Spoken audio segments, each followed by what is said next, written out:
عزت نفس کسی شخص کی محفوظ نہیں، عزت نفس کسی شخص کی محفوظ نہیں، اب تو اپنے ہی نگہبان سے ڈر لگتا ہے، ڈنکے کی چوٹ پہ ظالم کو برا کہتا ہوں، مجھے سولی نہ زندان سے ڈر لگتا ہے۔ جناب صدر،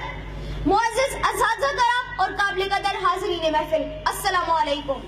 عقل کی بنیاد پر خود کو اشرف المخلوقات کہلوانے کے باوجود دماغ کو سیاہ پردوں میں محفوظ رکھنے والی آدھی قوم کے معماروں کی صدا بلند ہونے جا رہی ہے۔ حاضرین کرام،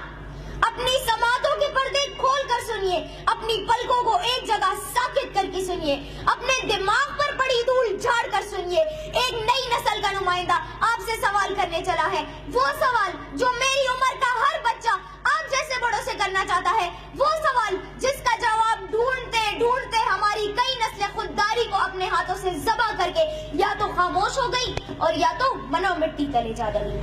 جس قوم کے بچے نہ ہو خوددار ہو نرمند، جس قوم کے بچے نہ ہو خوددار ہو نرمند، اس قوم سے تاریخ کے معمار نہ مانگو۔ 70 برس سے کتنے ہی بچوں کی ننھی سسکیاں اس عرض وطن کی فضاؤں میں گھٹ گھٹ کر دم توڑتی رہی، مگر چیخ سنتا بھی تو کون؟ جناب صدر،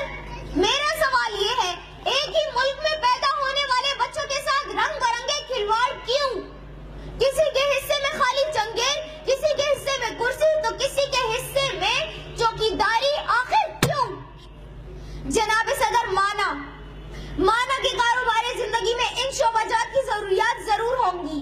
مگر ہر بچہ نہ تو قابلیت و اہلیت میں یکساں ہو سکتا ہے اور نہ ہی کامیابیوں کے زینے عبور کیے جا سکتے ہیں۔ جناب صدر، میری عمر کے ہر بچے کے سامنے جھوٹ، میرے سامنے فریب، میرے سامنے رشوت اور میرے سامنے سفارش، اور جب میں آپ کی عمر میں پہنچوں تو میرے ساتھ ایمانداری اور خدا ترسی اور عدل کی امیدیں، دیپ جن کے چند خواہشوں میں جلے، دیپ جن کے چند محلاتوں میں چلے، چند لوگوں کی خواہشات کو لے کر چلے جو کہ مسنتوں کے سایوں میں پلے، ایسے دستور کو، صبح بے نور کو میں